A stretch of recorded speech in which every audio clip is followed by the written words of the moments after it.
semi-finals day here at the Carmill Hotel. £2,500 to whoever wins this year's Greenalls County Classic. But already we're guaranteed a new champion. This afternoon we've got a new favourite. That's J Bancroft, because yesterday Brian Duncan went out, the pre-tournament favourite. The game's number one was playing Cheshire's G Cookson, who could be destined to lose his nearly man tag if he continues in this sort of form today. Duncan, never happy with the green, full of self-doubt, never displayed the confidence really synonymous with supreme champions. But take nothing away from Cookson, he looked very comfortable, and the final score 21-18, not at all reflecting his superiority. Although you've got to say, against a player of Duncan's calibre, you can never be sure. But Cookson, there he is in blue, had sufficient experience to be well aware of that. Oh. I would have been struggling, I think, if I hadn't have beaten it with my first ball. If Brian had been line two, then it's obviously a different ball game. It's about time you won a major televised event, isn't it? Yes, so I've heard you mention this week, yes. Yeah, no, I could hardly say that I've had one near miss in the inaugural event at Rylands, Rylands, wasn't it? right? Yeah, that's right. Yeah, Runner-up to Norman Fletcher that year. That was right, yeah. I haven't been very close since then, I'm afraid, but every time you play in these televised events, all the top players are here, and they all want to win just the same as yourself, and it doesn't always work for you, you know. I've probably lost a couple of matches over the years where I should have, I should have won really, but hopefully this year I might just break the duck. Do you have that feeling? Sometimes you get the vibes, yeah, sometimes you get the vibes. I'll tell you at about 4 o'clock probably, yeah. I think that comes under the heading of quietly confident. Well, Cookson's semi-final opponent will be either Jeremy Muff or T Poole, who were locked in a fascinating tactical battle a little earlier on this morning. The score, Muff from Yorkshire 5, Poole 5, commentators Brian Brett and Hugh Johns. This is where T Poole severely damaged the expectancies of David Copeland in the last round. Built a tremendous lead there, didn't he? 14-1 he led, slapped in 3 doubles on the way to building that sort of lead, and it destroyed David. He just couldn't get in. It looks so easy, doesn't it, that sort of mark? What is it, 28 yards, a typical Poole mark? Usually leads within a yard.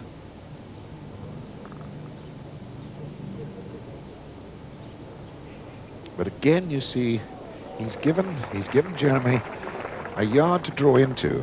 Tony's not getting his first one right on top. This is a very difficult mark, actually, Hugh, because if they get past the jack, the bowl then sets off in an almost circular direction and ends up very often back where it started from. A tremendous bend now. Beautiful. That was perfectly delivered. Jeremy is going to find difficulty creeping around those short place bowls now. He's pushed it out a long way. It may come back. No, it hasn't. So Tony, this little break of 4 chalks puts him in front 6-5.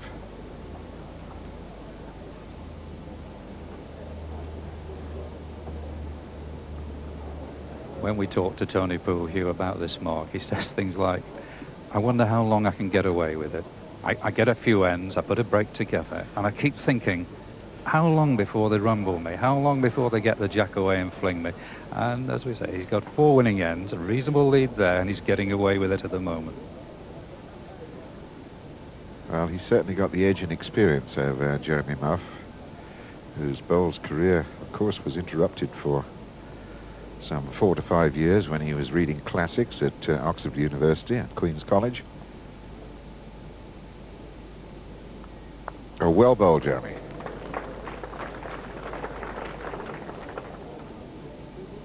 Well, let's give him something for T Poole to ponder.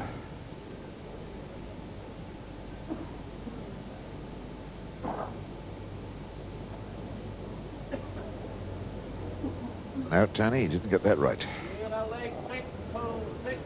So Tony knows that he's lost this end and will have to go across the diagonal immediately afterwards.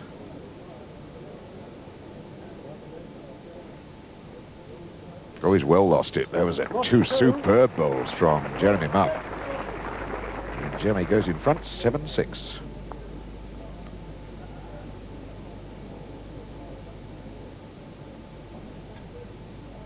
And having taken those two chalks there, Jeremy sets off across the green, immediately onto the diagonal again.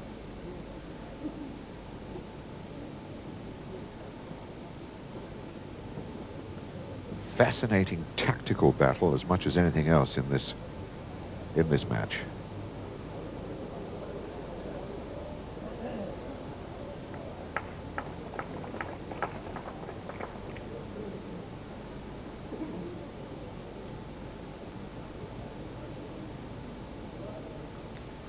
Has that got the running?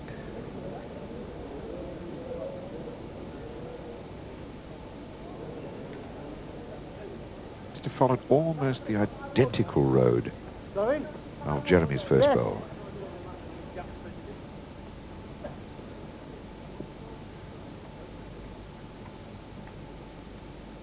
Jeremy can afford to come pretty strong on this.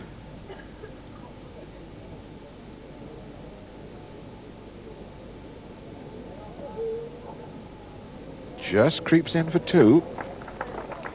And what's worse, it's blocked up the road very, very considerably for Tony Poole. He will do well if he gets past here. It's trying, but all it did was promoted the yellow disc bowl 3 inches forward. 2 more for Jeremy. So 9-6, he leads. And there the flat cap image with the young gentleman. Good crowd here this morning, dry at the moment.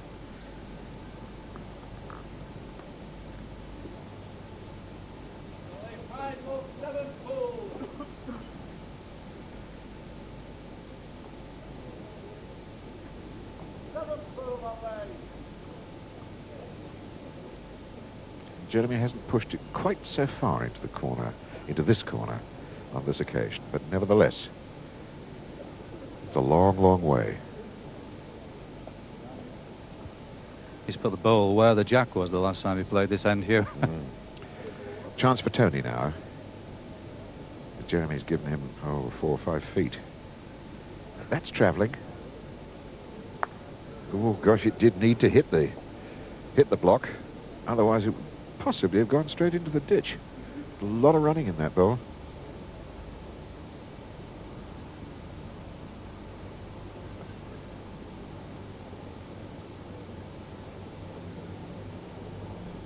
Jerry arriving at the block before the bowl does. Got that right. Yes.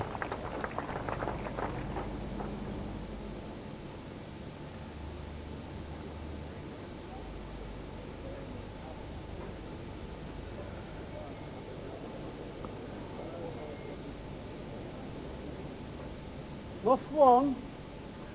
So a single to Jeremy. Takes him 10-6 in front.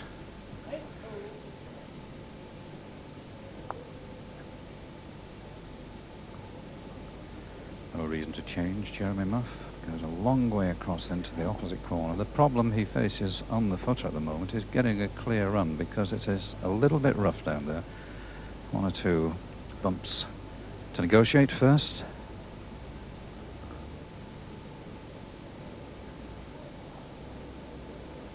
Definitely a mark that Tony Poole's got to get off as quickly as he can,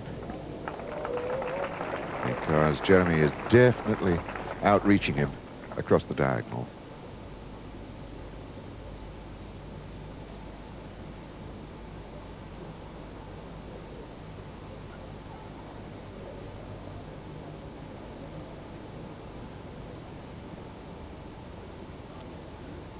Good yard and a bit short.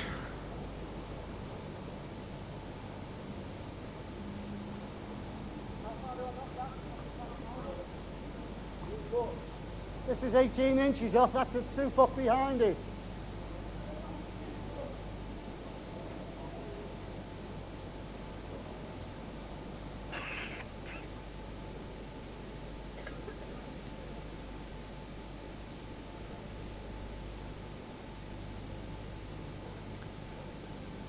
Jeremy changing his hand. Coming in thumb peg underneath.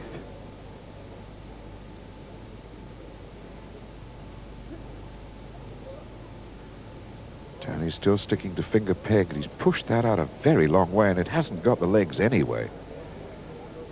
That is a wasted bowl. And Jeremy will score another single here. One. And he's now going into the downhill portion of this match. Yes, Jeremy grabbing the early initiative there and pulling away even further after that. The score is 14-6 as we rejoin the match, and I've been joined down at greenside with Roy Armstrong. And of course he does go back into that same corner and down there for a real close-up view is Roy Armstrong.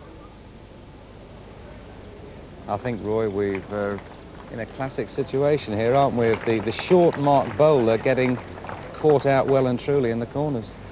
Yeah, indeed. Jeremy's leading particularly well on this distance, you know, about 50 yards. He's leading to 2 feet and he's forcing Tony to play up all the time.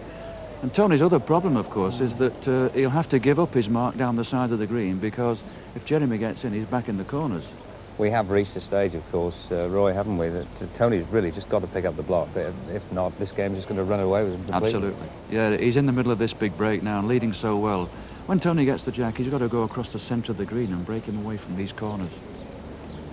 A very important bowl, this. Certainly is, because hitherto he's been leaving 2s, and that's the secret of success in bowling, if you count 2s. And this, as you say, very important. He's got to connect here, I feel. Oh. Now then, he's in with a chance now. He got a rub, Roy, didn't he? Yeah. He got a little bit of a rub there. 2-1. I'll bet you $5 I know where he's going. Well, he shouldn't go down this side. He should go somewhere else. He is, you know. He's trying it again. Well, he's playing into Jeremy's hands, I feel, going down here, because if Jeremy counts the end, he's back in the corners.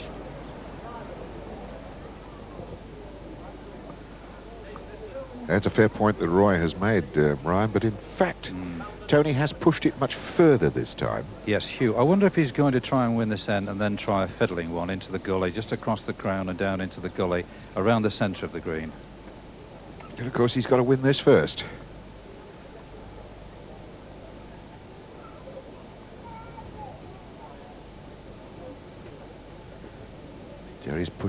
Jeremy's pushed that out a long way out. He's got a good result, has he? No, it curled away, back end.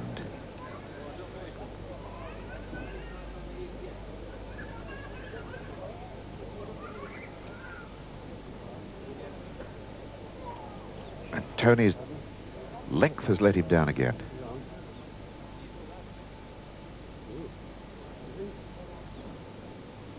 As the spectators huddle under the umbrellas, the rain comes down and they all look out to see who's holding.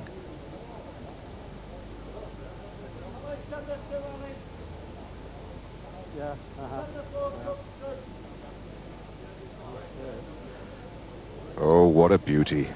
What an absolute gem. What 2? And that's a disaster for Tony. And looking back on it, it does seem that Tony was unwise to go back to his old mark. Yes, he's driven Muff into trying the opposite corners, of course. It's a mark they haven't played so far in the game. So here's Jeremy's first bowl onto a mark that he hasn't yet played this morning. And he hasn't found it at all. Tony. The Ian Rutter game, a very tight one. The second one against David Copeland, he got all his points on that mark across the green, where he has failed to find it this morning.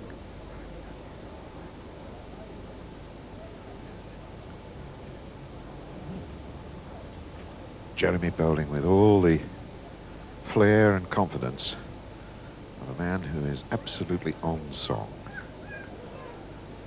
Young man from Huddersfield, Yorkshire County bowler, And the vastly experienced Shropshire bowler, some 27, 28 years a county bowler, is Tony Poole.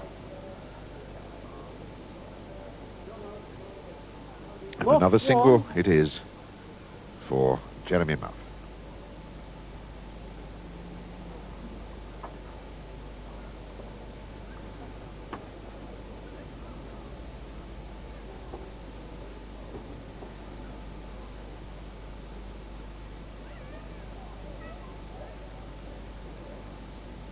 This an absolutely straight peg mark.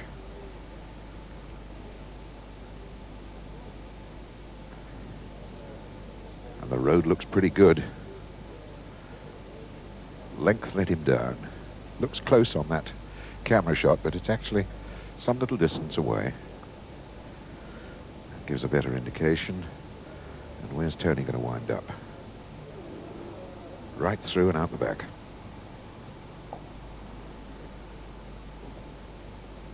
Jeremy, that superb match against Richard Everett, that really was a cracking game, the youngster. And Bob Wilby, in torrential rain, it was difficult for both bowlers there, but Jeremy adapted better.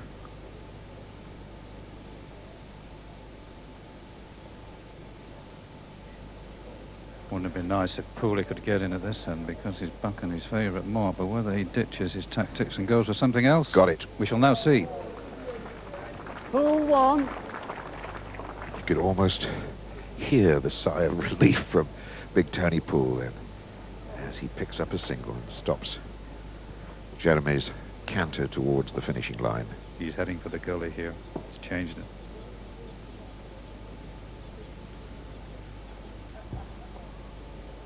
Yes, there it is, into the gully. Now, what is so essential here is that first bowl has got to be right on top.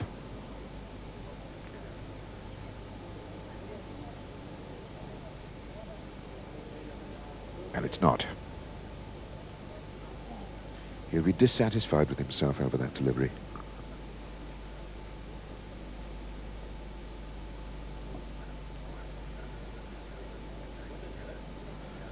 That road looks good. Weight is wrong. I would say that he's probably just got it.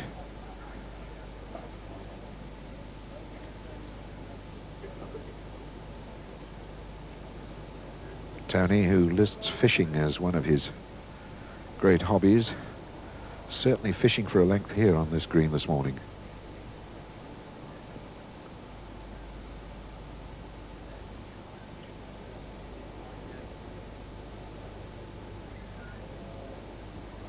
That hasn't got the legs. So Tony scores 1. Tony, 2-1. And he closes that gap a little bit. He's now 9-17 down. And the huddled spectators don't want to leave this game. It is a fascinating tactical battle, even though the rain is drifting across this Carmel green. And in itself, that rain is making life difficult for the bowlers. Both of them practiced on the green earlier this morning when it was very dry. In fact, we even had a little bit of sun here. Since then, the drizzle has changed the speed of the green very considerably.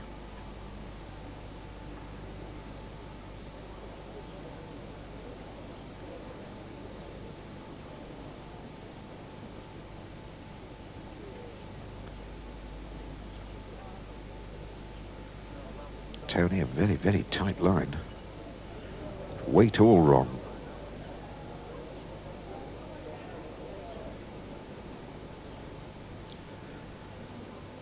So Jeremy has won the block back. It's a question now of whether he's won it back with 1 or with 2. Well, it is 1. Muff 1.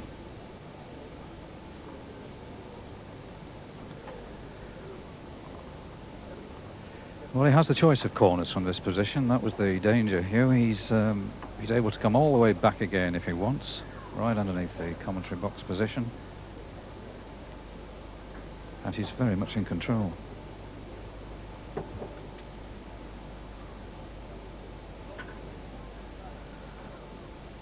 Well, Tony, in 86, in the Greenalls here at Carmill, got to the second round where he lost to Brian Duncan, and then last year he was very angry with himself, losing to Richard Britton in a game that he thought he should have won in the first round. But it's fair to say, Brian, isn't it, that Tony will not have had much time to practice on this green because he came in as a very late replacement. He came in at about 48 hours notice when Tony Dowley, who had been asked to play as one of the two Shropshire representatives, went down with sciatica. So Tony got a phone call, as I say, about 48 hours before, had no chance of practicing, turned up here and really has done extremely well for a man who has had to come in at such short notice. Yes, because all the bowlers in the competition had plenty of warning, and they've been coming up here for 3 or 4 weeks at least to get a taste of this very tricky Carmill green.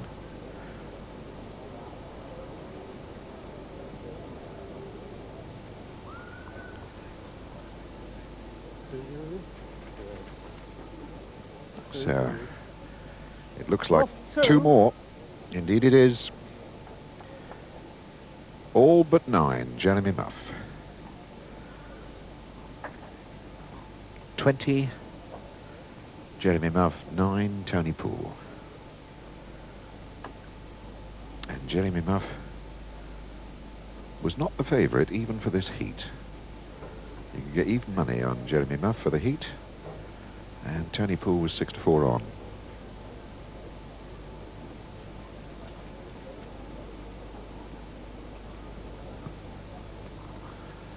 This is the time that he wants to get one right on.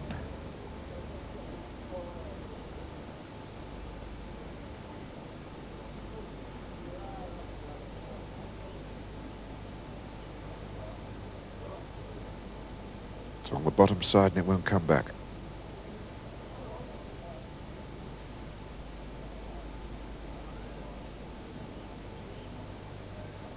Jeremy obviously would love to win this quarter-final any way he can, but he'd certainly like to go out in style with one right on the target. And that looks like being it.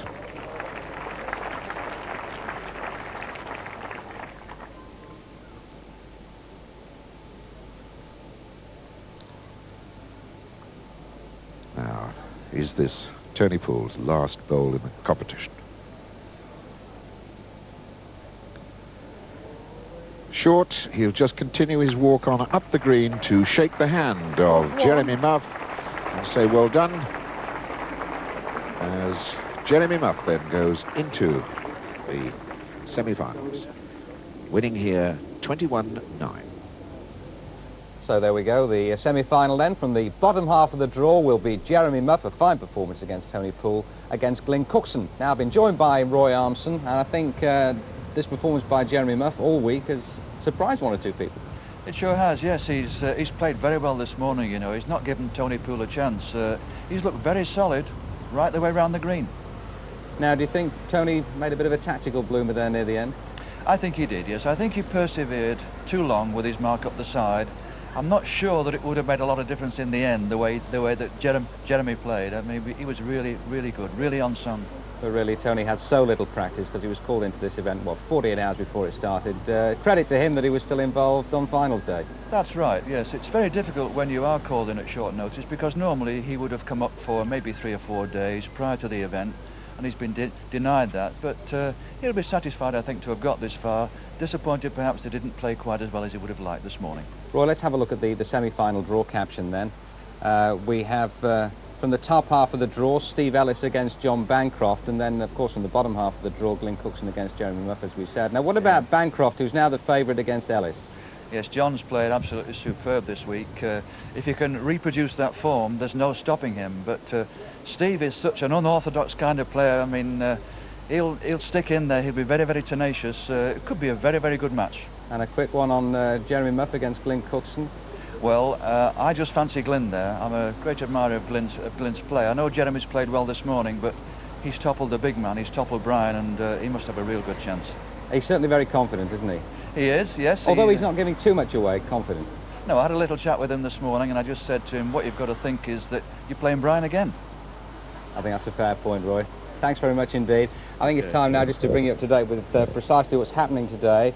We have the two semi-finals for you at 1:45 this afternoon and the final recorded highlights at 10:45 tonight. The two semi-finals here from Carmill at 1:45. Join us then.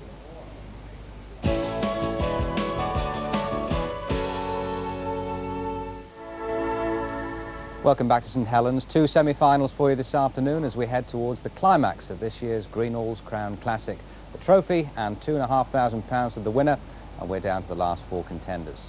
Let's have a little look at the semi-final draw from the top half, the toughest section of this year's championship. J Bancroft, the favourite now that Brian Duncan's gone out, against Steve Ellis, the 1984 Waterloo champion. Been playing some great bowls this week. And then it's G Cookson, runner-up in the inaugural Greenalls County Classic as it was then in 1983 when he was beaten by Norman Fletcher against the relatively unknown Jeremy Muff. Right, well the match on the green at the moment is the one between Cookson and Muff. We're actually going to see the semi-finals in reverse order. So let's have a little look at G Cookson, who reached the semi-final stage by beating Tony Whitehouse, Gwyn Williams, and then of course that great conquest yesterday afternoon, the pre-tournament favourite Brian Duncan. Now Jeremy Muff, relatively unknown this side of the Pennines. He's beaten Richard Everett. That really was a smashing match. Young Richard from the Potteries, beaten 21-17. Bob Wilby in round two, and then in the quarter-finals today, he put paid to the challenge of Tony Poole. But he's got a bit of work on his hands in this semi-final. Cookson leading by 9 chalks to 3 now, as we join our commentators for this match, Roy Armson and Brian Brett. In fact, it was 9-2 just a moment ago against Jeremy Muff. The lad has problems because he's had the jack in his hand only once. This is the second occasion. He tried the corners. The challenge was there, and it was matched with some merit by G Cookson, who built his lead in the corners. This time the green and the mark cut well. First blood to G Cookson, 1-0, 1-1, and then 5-2, 9-2, and then 9-3 as he looks for a gully that he had used before. And tactically, Roy Armson, I think that Jeremy Muff really does have his hands full this afternoon. Yes, Jeremy, in fact, has been the first one to break away from the 45 to 50 yards marks that they've been playing. But I think G Cookson is determined to dominate this game. He's made sure that he started off and he intends to play 50 yards until he's forced out of it. And Jeremy's been the first one to break, as I say. So he's coming about 35 yards, thumb peg, just undercutting the crown, round peg, and he's played 2 very good bowls. Yes, he's into the gully or the trolley there. You get into it, you get your length right, and you have every chance.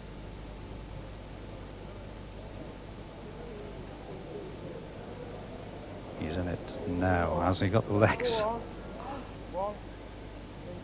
He's saved. Just the one, Jeremy Muff.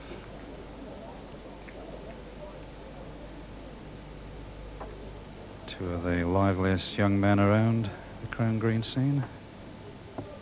Jeremy Muff, 30 last April, and G Cookson will be 30 next week.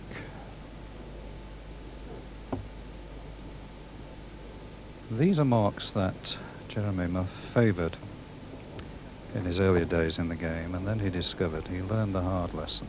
You have to play the corners if you're going to win anything. So he's mixed his game up, he's changed, and it's a good policy, Roy, isn't it? You've got to play the corners at the same time. If you can get them short, then it can count. Oh yes, you've got to be versatile in the game, and it's very important to be able to vary your game as the greens vary. And Glyn's been very unlucky there going through the gap, but it's a good professional bowl. It's in a very good position. He can afford to play the same bowl again next time. Yes, and he can afford also to tickle that jack backwards. It's an awkward mark. The jack is placed in a difficult position. It's another of these little jobs where it's up and over. He now wants confirmation that it's one against him. Just the one.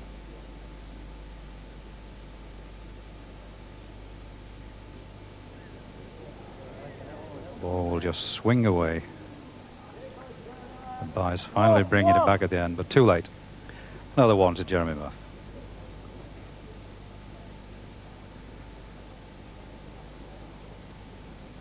So, 5-9 off the mat. This is the man in the lead, Glenn Cookson. The positioning of the mat, really, Roy, is that it's about 10 yards in from the edge, that he doesn't have a long way to go unless he elects for the corners, which he's not going to do against Cookson at the moment, is it? No, he's concentrating on about 27 yards, playing round peg. This time he's playing finger peg right over the crown and finishing on the faster part of the green. As a matter of fact, Jeremy's playing with some £2.11 plastic bowls, and Glenn's playing with his favourite £2.12 wooden bowls. Oh, there is a contrast there. The plastic bowls tend to pull up a little sharper. Needs a hit. He's got it. Oh. Appreciate it. Good bowl.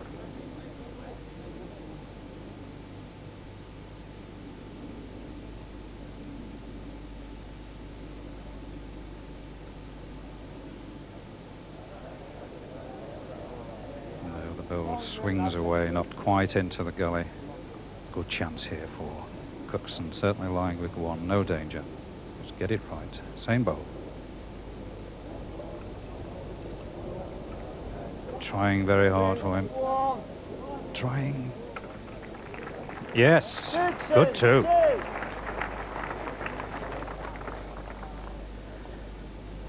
All right. 1, 2, 3, 4, 5 doubles to Glenn Cookson. 11-5 his advantage, looking towards the corners, looking to get back onto the mark where he built his early lead.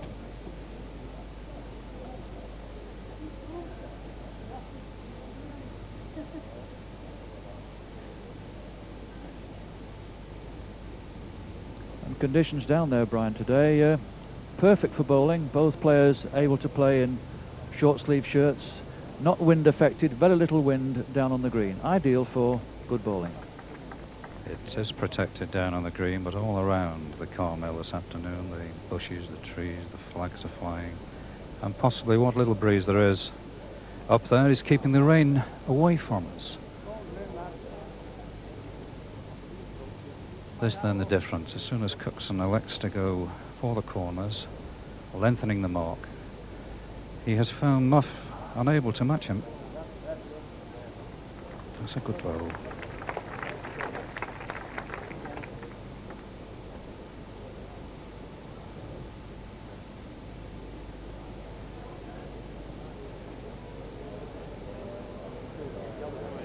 No, missed the line.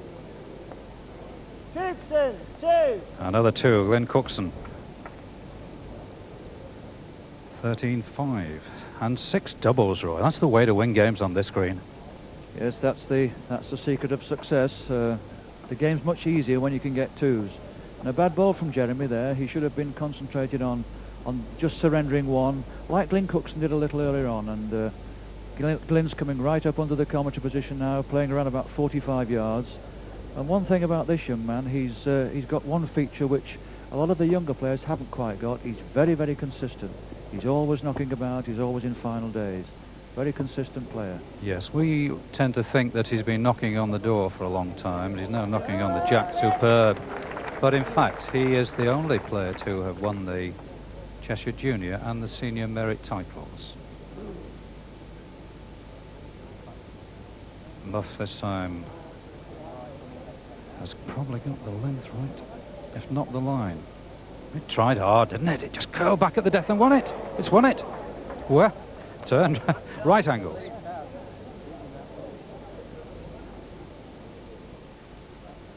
Players are waiting for referee Frank Kitchen to confirm, yeah. It looks a clear winner from here.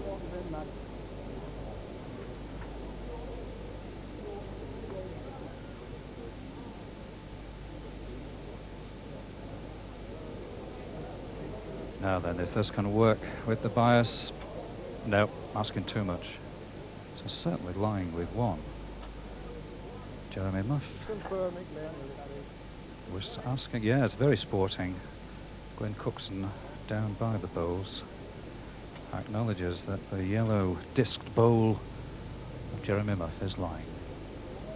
Certainly 1. He's got him in 1 so far. And he's not going to improve, you know. Muff, Just the one. Well, 6:13. Muff got it all to do. Sunshine. Change there. The wet gear is off. Good crowd at the Carmill. Just before 2 o'clock. Semi-final of the Greenalls Classic. 6:13 off the mat. Jeremy Muff.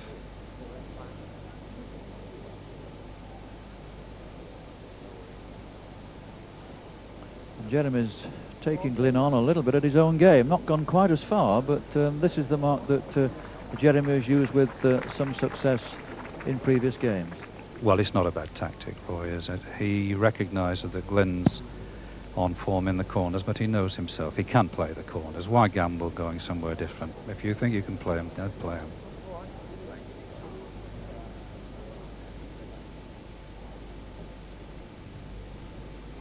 It's the trademark there, the towel out of the back pocket, Jeremy Muff.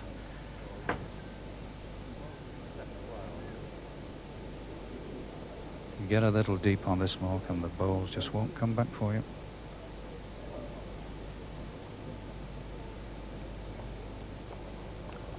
Now, has Cookson learned? It's his line better.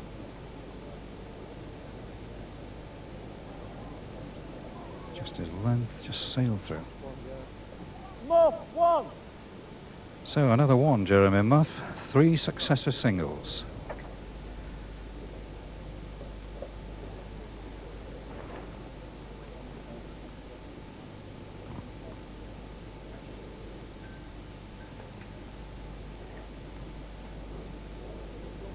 All the way back.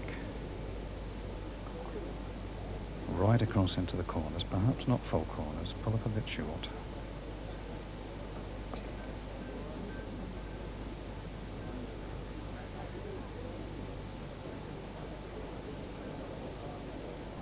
Slight adjustment called for, and he's done it. Oh, beautiful.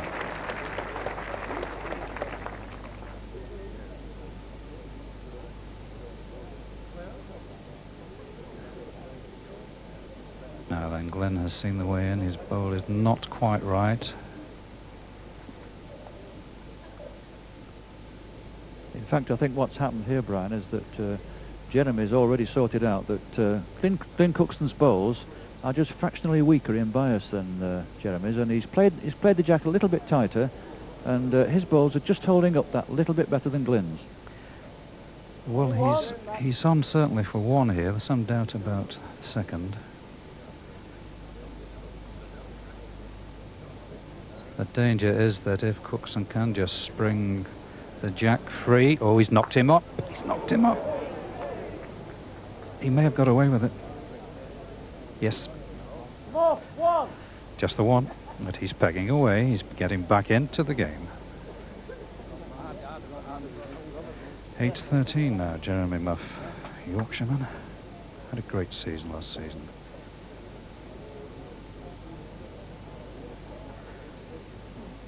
He's had some fair old matches. That was a cracker, wasn't it? The Richard Everett one, 21-17. Pouring rain for the Bob Wilby match, and then he skated away from Tony Poole. He beat him on the edges and flung him in the corners, and this is what he's doing again. Away in the corners.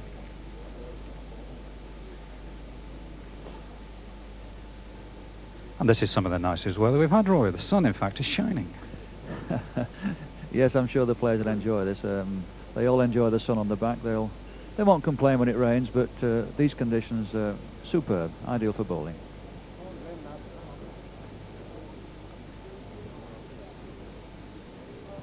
Glyn Cookson done extremely well. Of course, the big one was the Brian Duncan game, wasn't it? He took him on. He trailed, actually, 6-5, 8-6. And he led 2016 before finishing the great man off. That's steady. Right, this time Cookson's bowl is lying.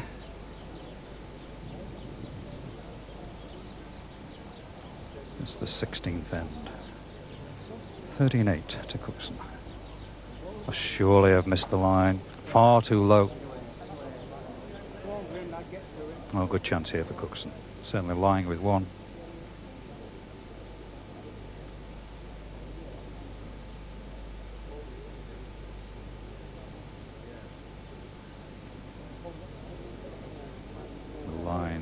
certainly all right. The length may Cookson, 2. count. Yes, 2. Excellent.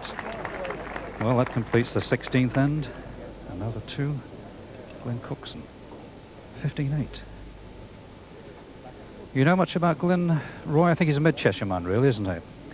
Yes, Glyn's played most of his career in that area. He currently plays at the Wharton Conservative Club, which is a very good club, of course, and he's from a bowling family. His father played for a long number of years, and of course so does brother Barry. Brother Barry also plays, and both of them, in fact, both Glyn and Barry, currently in the Cheshire team, which is in the semi-final of the Martel Cognac County Championship. And you yourself, a Cheshire County player, will be pleased about that, Roy. Good lead there. We've got a change of tactics from Cookson. He wants to get back to the other corners where he built an early advantage.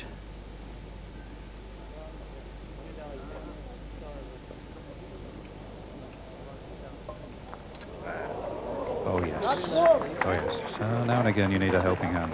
Yes, thanks. Yeah, that's taken it.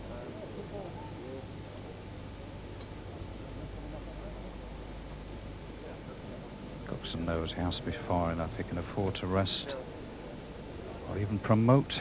Just curl away. Now a bit of danger. So much danger, in fact, that Jeremy Muff has elected to carry his second bowl, and he'll settle for the 1. They're perfectly entitled to do this. I'm taking no chances. Hey, I'll take the 1. Perfectly entitled to do that, Roy. They used to have to trundle it a few feet, didn't they? But he doesn't need to these days. Yes, that's right. I think they used to have to send it about 6 yards or something like that. But in that particular situation there, Jeremy was very wise, because I'm always reluctant when I'm playing to give a bowl away. I always like to try one the other peg. But in that particular situation, he could only have done damage, and it was a very wise decision. And here he is again, playing finger peg right up over the crown, going about 40 yards. It's all uphill to this position. And once again, he's taking Glyn on at his own game. Yes, it's a fascinating battle. He's got to go for the corners. He favours that sort of game. He knows that Cookson is very much on song as well.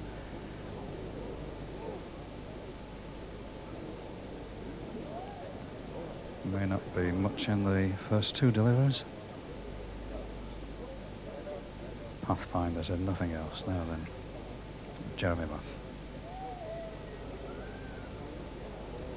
The line has improved, and that sorts it out. That's certainly line 1. Cookson wants to be sure whether it's 1 or 2. Just favour for 2. Yes, 2 possibly against him. That rules out any thoughts of the strike. He's got to play up.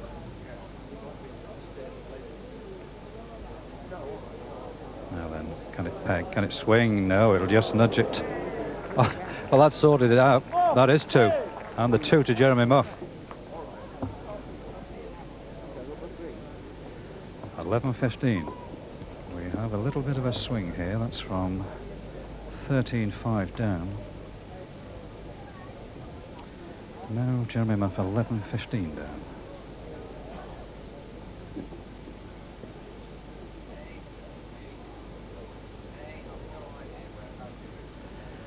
Muff did very well last season. He won 3 major tournaments at Wolverhampton, Walsden and Stretford.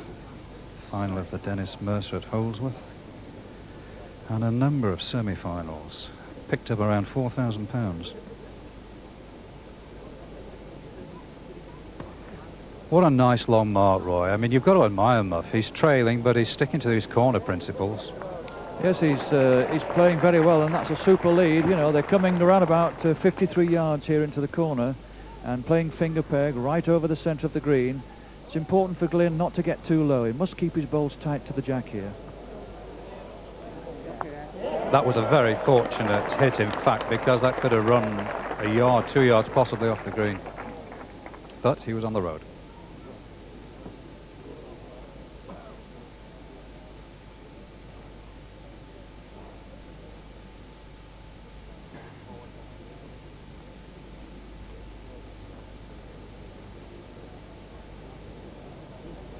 Well, that is a very loose ball. He's got away. Oh, what has he done? He knocked his own off. What a mistake. Yes, Oh, that this was is a bad ball from Jeremy, bad that end, really, yes. because he's left Glyn a good chance of 2 now. Absolutely. And that's 11-15, certainly one. Go on. Oh, 16, and is this the 17? It is. It is. What a mistake. Cookson,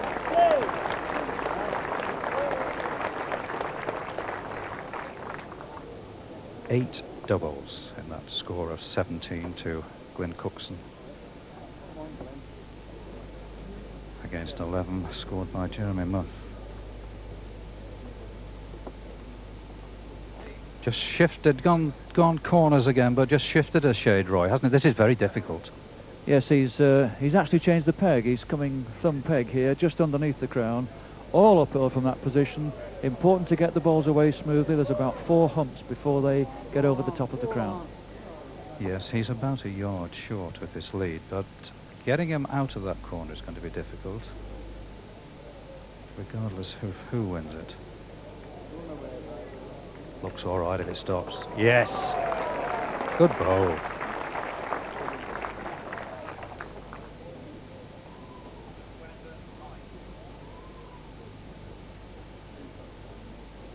Can't be short. But he is, you know. Run away, they shout. It's not going to get there. Good chance here now for Muff. Bad error at the previous end. Can redeem it all now.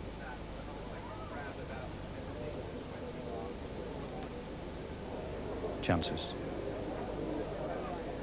Great chance. Excellent. Good chance.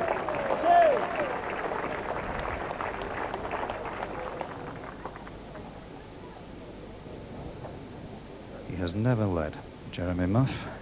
He trails 13-17, and they're so close to the edge of the green here, they can hear every word from the knowledgeable crowd down here at the car mill, all full of advice. This is where he should go, this is where he's going to go. He's thinking about a change. He doesn't know. He shows the jack to his opponent to make it clear just what bias he's sending it out. And he's changed the land draw. Now this is an interesting mark. Isn't there some sort of a gully down there?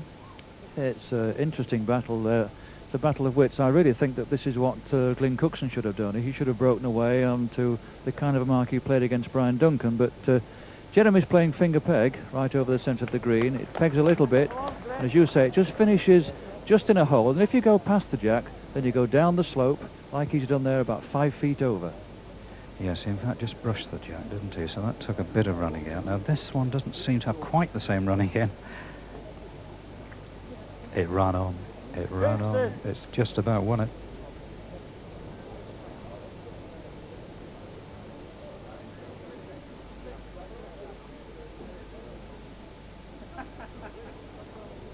Now is he better?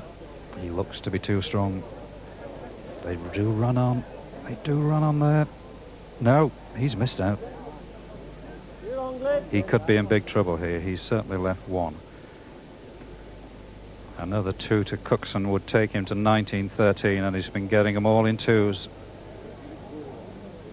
He's right on it, you know. Excellent.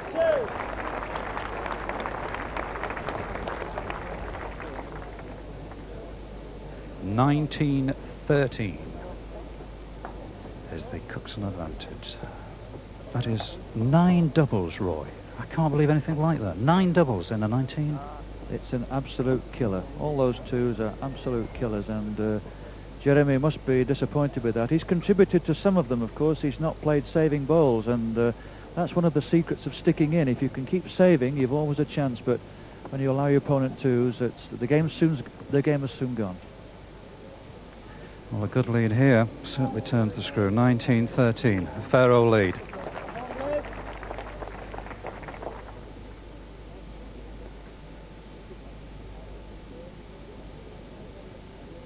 Long way back now for Jeremy Muff. 13-19, he trails. He's trying. Good. Fine.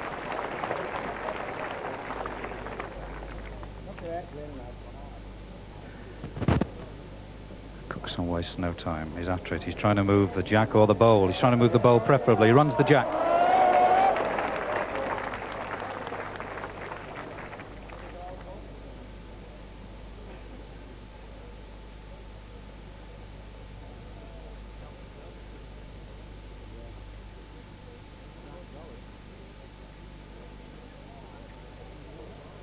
trying. Oh! Gone against him.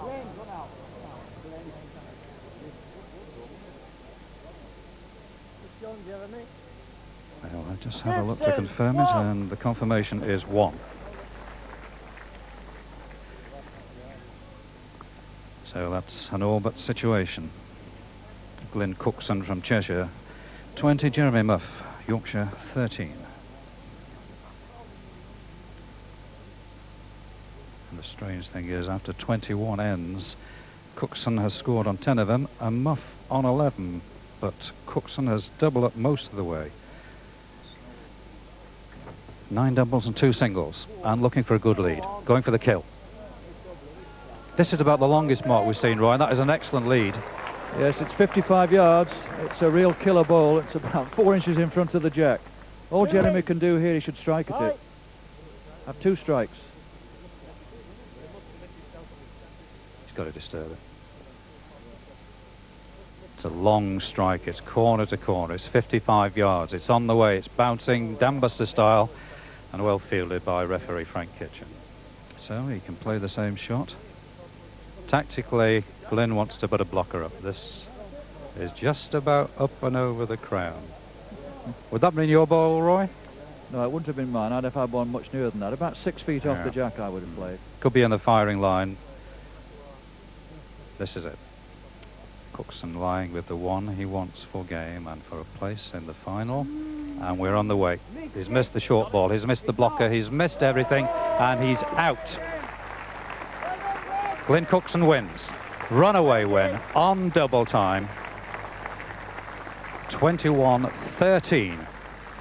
The win from Glenn Cookson. Excellent game. 22 ends. The winner and into the final, Glenn Cookson. Yes, Glenn Cookson giving himself a second chance to win the Greenalls Crown Classic. When it was the Greenalls County Classic, of course, he reached the final in 1983, only to be beaten by Norman Fletcher 21-12. That was at Rylands Recreation Centre in Warrington. So will he be the 1988 champion? We'll find out who his opponent will be very shortly. Welcome back. We know one of the finalists now, Glenn Cookson. Before we find out who his opponent will be, time briefly to reflect on what's been a week of outstanding bowls. Now, the weather might have been variable, but the expertise and precision of the bowlers has been marvellously consistent.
Selected by our commentators, in their opinion, the best of the week.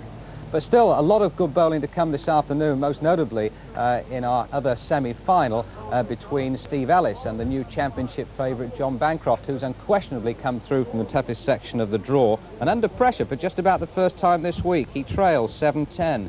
The commentators, Roy Armson and Hugh Johns. And Steve does go back into this corner below us.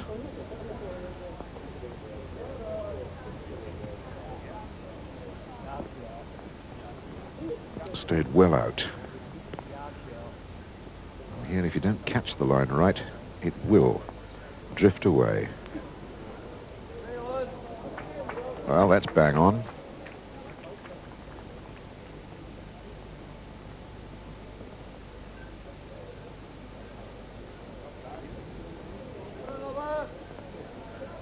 Oh, great chance here for J Bancroft. Anything a yard from the block, and he'll pick up 2. It's got to stop. Woo! Oh, no!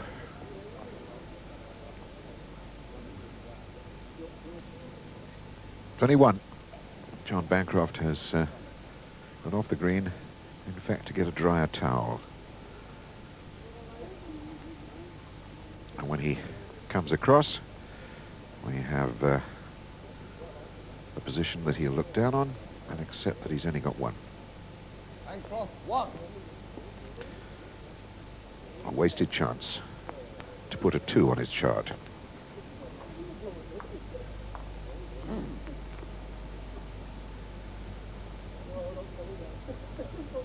So, 2 behind J Bancroft.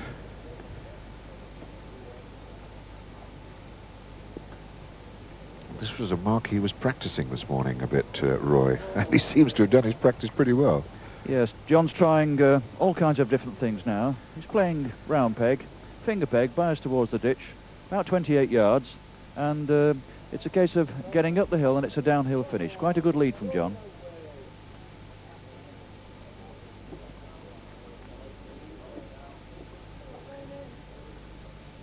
Terry Nichols a little bit slow to get in and indicate who's holding. Finally gets there, and it is the blue bowl of J Bancroft that is counting. Run a bit more. Pulled up short, but it's made it very difficult for Steve to get in. He's swinging his arm as though he might play through here.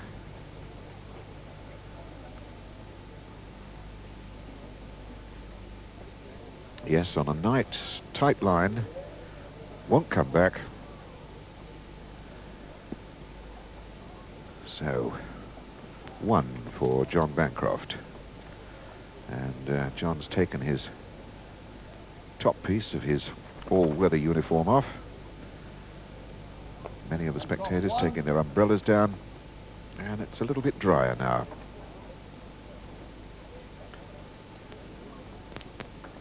(9-10), J Bancroft trails.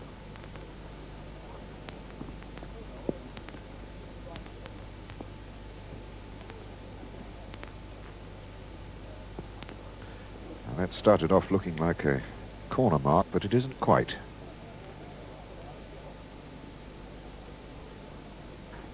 It's got to go uphill there, and if it can get over the top, there's a little run down the other side, but it didn't actually climb the mound.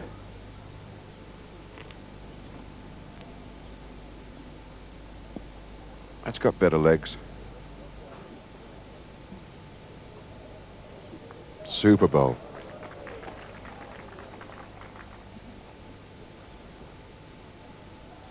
This Steve Ellis is really some bowler. Man who can play practically all marks without worrying about them at all. Banjo has a real battle on his hands here.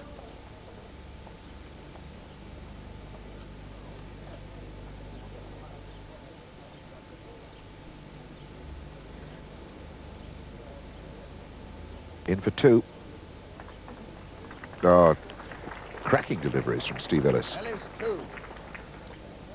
12-9, he leads.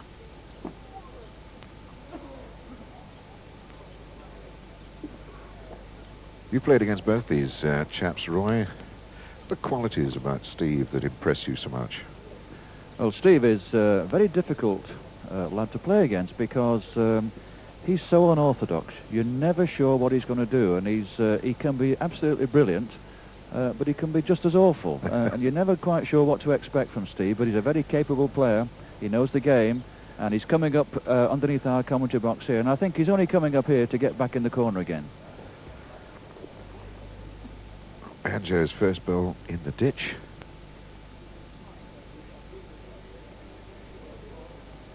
Steve makes sure that he's got a nice little straddle there, 1 over, 1 under. A wick would be helpful. That's won it. And Bancroft puffed out his cheeks then and said, "Oh, I needed that." Bancroft 1. So 10-12, he trails. Now he looks across at a mark about halfway down the far side of the green. Or at least it starts off in that direction, and the block winds up about 1/3 of the way down the far side. This a big round peg mark over the top of the crown, and then the slope helping the bias, but it can only help it if the bowler's actually got weight and legs.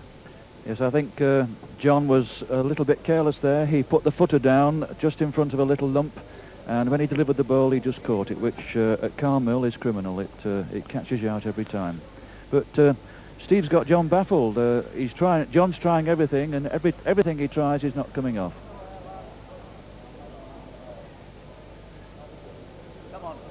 I think that's going to be short. Yes.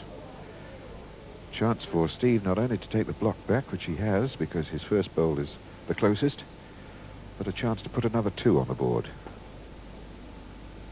Incredibly enough, of the 12 points that Steve scored so far, 1, 2, 3, 4 of them have been doubles.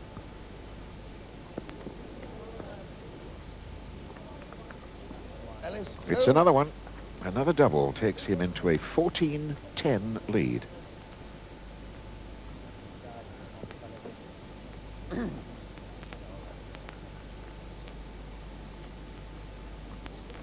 Now Steve and John have met 3 times in past years, Steve was telling me, and he's actually 2-1 down against Bancroft, but they've all been tight games. 2 of them only a couple of points in it on 41s, and one very close one, which I think was one that John won on a 21 shots game.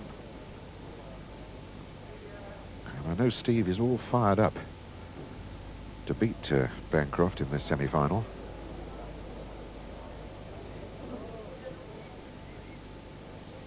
Well, it looks to me as though Banjo's busted a string here this morning.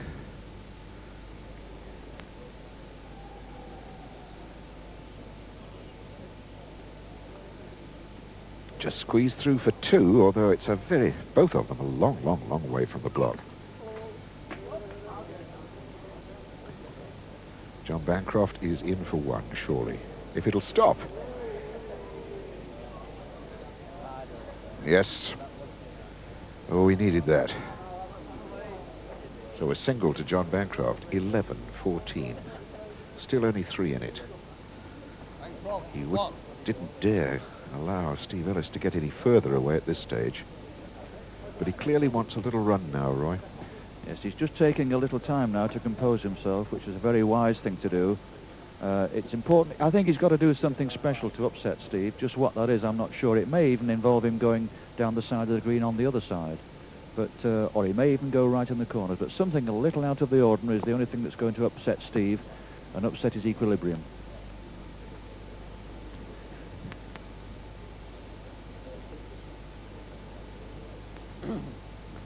Well, this mark running more or less parallel with the Carmill Hotel, which is to our right as you look down on the green there.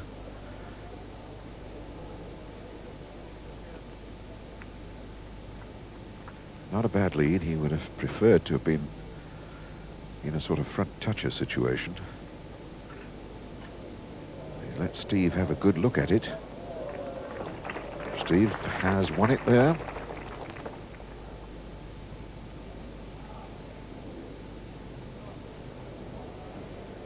Heavy. No reason at all why Steve Ellis shouldn't consider that he's got another 2 on the board here.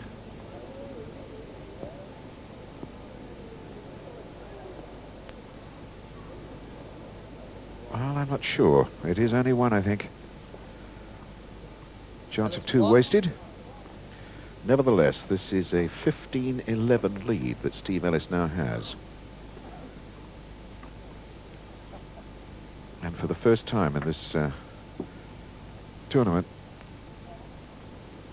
Steve is totally in command of the situation. No, that's not totally true. I look back and remember his game against Colin Kelly, and he certainly had that one under control all the way. But he had a bit of bother with Paul Gamsby, a very great deal of bother with Tony Gilroy. John Bancroft really hasn't had any bother with anybody until this moment. And this game, Hugh, going against the book. Bookmakers had a very strong fancy for John Bancroft. He was 4-7 for this game, whereas you could have had 5-4 for Steve Ellis. That's better. John Bancroft goes down and clenches his fist at that bowl. Says, "Why haven't you been doing that for me before?"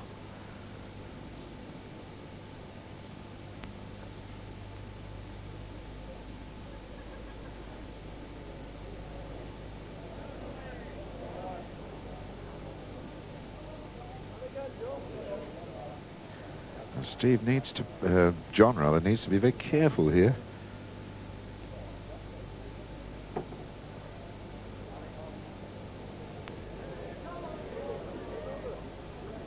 Yes. Well, that makes it very much tighter. That 2. 13-15 down, John Bancroft.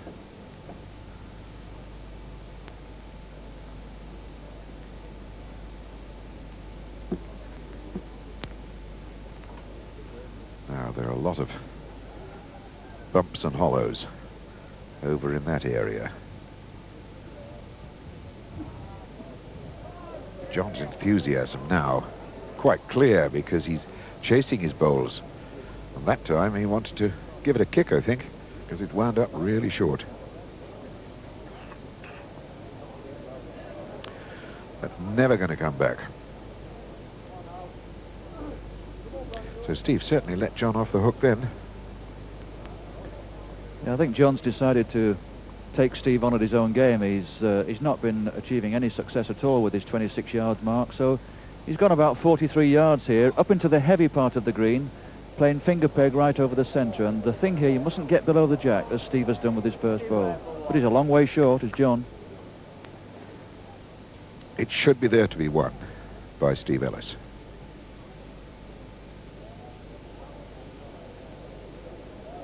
Well, that's won it.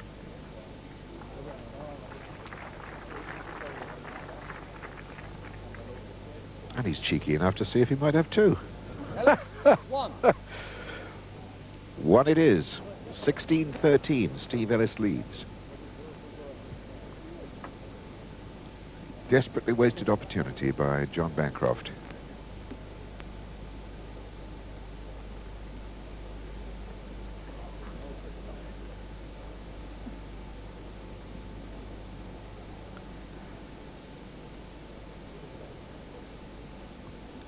Steve Ellis, who was twice runner-up in the Waterloo, 71 to Joe Bradbury, 74 to Billy Horton before he finally won it himself in 1984 against John Lees of Preston.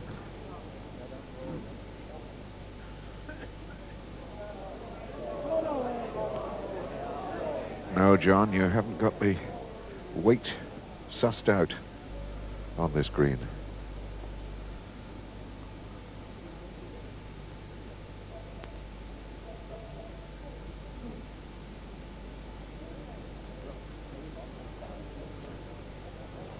Steve will be sitting on 2 here.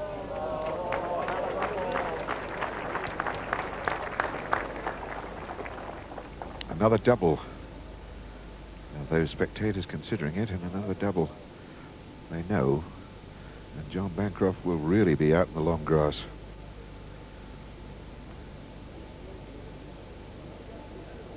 Chances. Saves.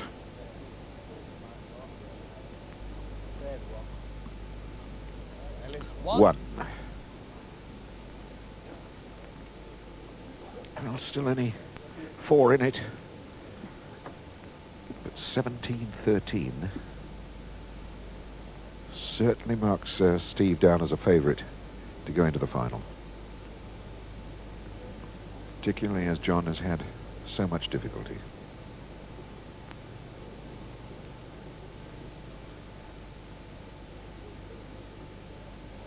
Steve's bowl running almost dead straight at the back end before it turns away. But it's a nice lead, Roy. Yes, we've often said the game's all about length, and throughout the course of the game, Steve has played a far better length than John. And I think what's happened, the green has gone slower. It's gone about 4 foot slower, and John's really toiling at the moment.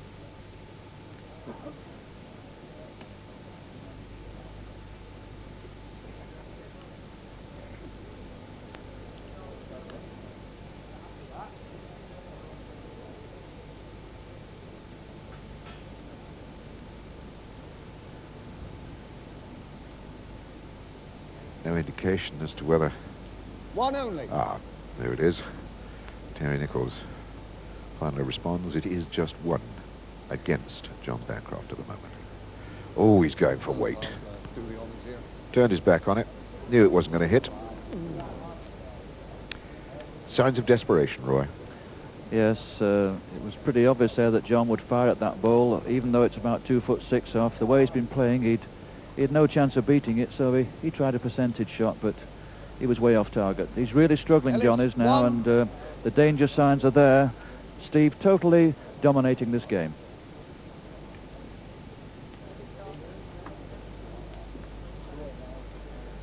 So Steve 18-13 in front, and no need at all to change the mark that he has been successful on.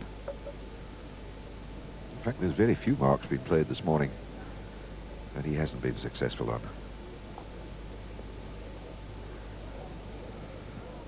He's urging that ball to run, and it's going to be way, way short.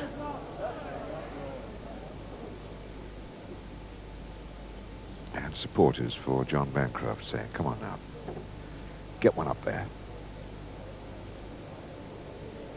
Oh, it's a collision, it's a collision. Now, do you ever have one of those days when nothing seems to go right?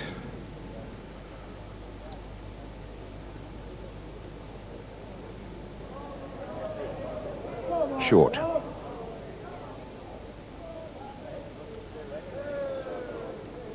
Well, John might just have opened up the gap that he wants. But he's got to get up there, because it's 2 against him at the moment. And there goes that ball, up and down over the hillocks. Yes, he's there now. He did. He opened the gap up and coasted straight through it. Bang on the target. Bancroft 1. Well, if John's going to make the comeback and get down to the 21 finishing line, this is the moment that he's got to do it.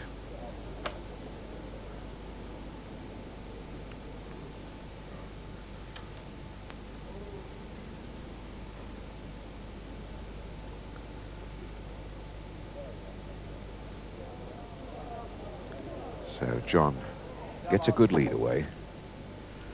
And Steve Ellis against Paul Gamsby. He's stuck on 27 for a long time before he went out 21-10. He came from 15-20 behind to beat Gilroy. The only one that he really ran away with was Colin Kelly.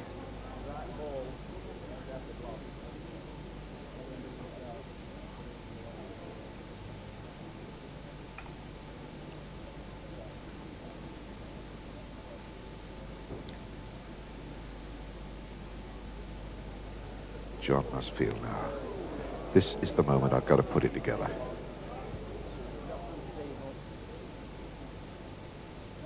Not close enough to put real pressure on Steve. 2 it is.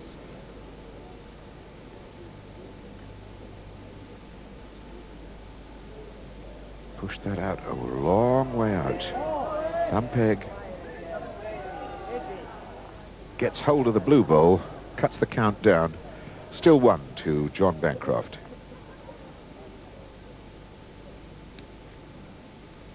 Bancroft 1. A smile on Steve Ellis's face as well. 15-18, John Bancroft. Steve was somewhat fortunate there with that bowl. He'd have sailed through and left 2, and this is what I was thinking John might do. He's coming finger peg just underneath the crown. This is the mark that he played Len Higginbottom on. He destroyed Len Higginbottom on this.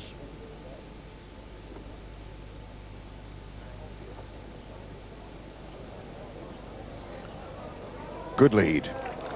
Super lead. Right on.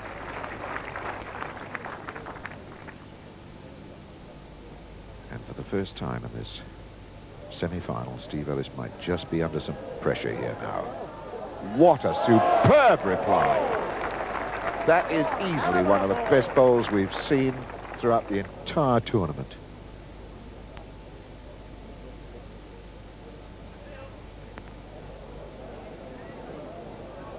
Trying, yes!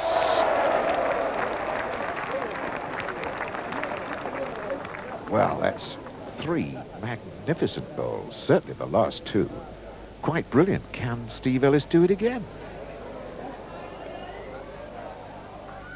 He's got it! Yes! A little touch here, a little touch there. Ellis. Away goes the block. 1. Steve stays with it, scores a single. 19-15, Steve Ellis leads.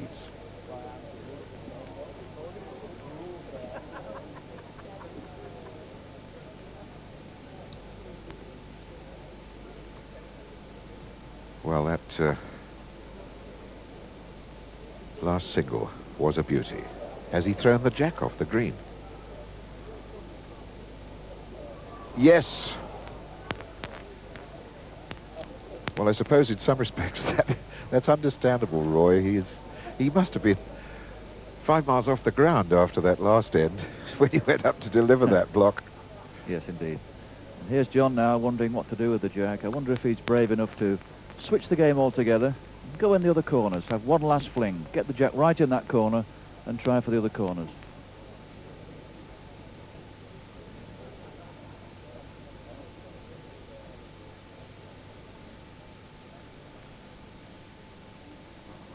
Steve having a little trouble with the identifying armband.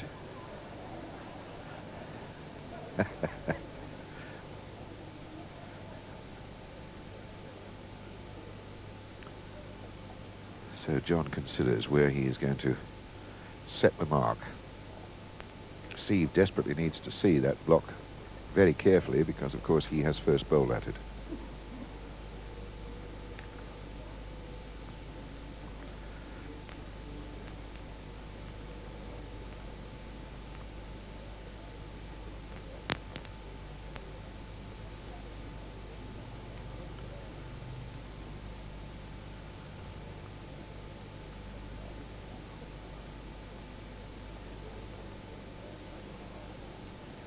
So, Steve, where's the lead going to wind up? Way past. John Bancroft, the fluke on the 16th end against Stan Frith, and John just ran away with it. Against Higginbottom, on 5 marks, picked up 8 chalks from 13-10 to 21-10.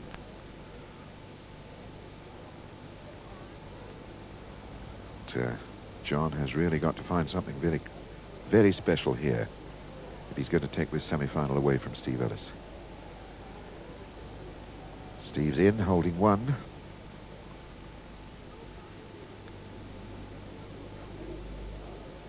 John. Has it got the running? It looks short.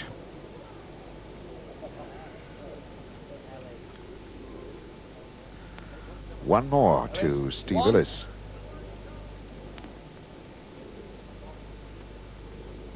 And the reins have now totally blown away. Steve still wearing his heavy gear in case there's another downpour, but there's a tiny bit of sun around this Carmel Green now, and the sun is shining on Steve Ellis.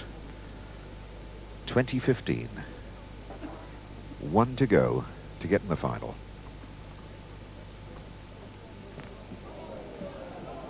Oh, he's way short.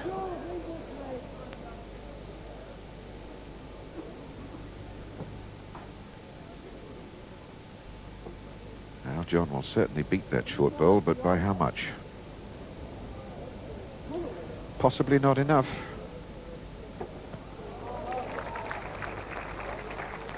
Well, it's a long way across there. 52, 53 yards.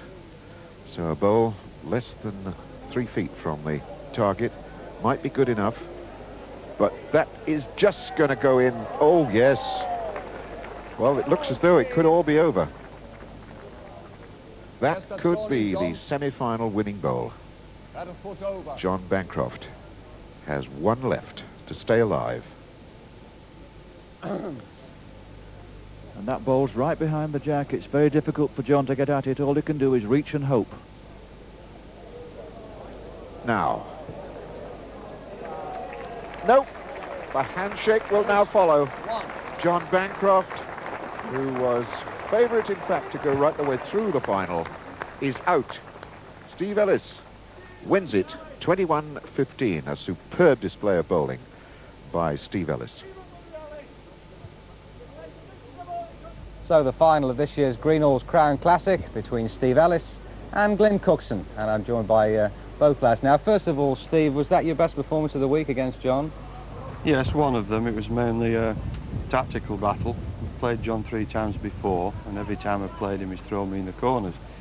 So I thought today I'll do a bit of something different, and threw him in, and then kept him tied down to the one particular corner, even though I didn't count in it all the time, but he made bad leads out of it all the time, so I stuck at it that way. Anyway, you're in the final, and when you consider in the second round you were 20-15 down to Tony Gilroy.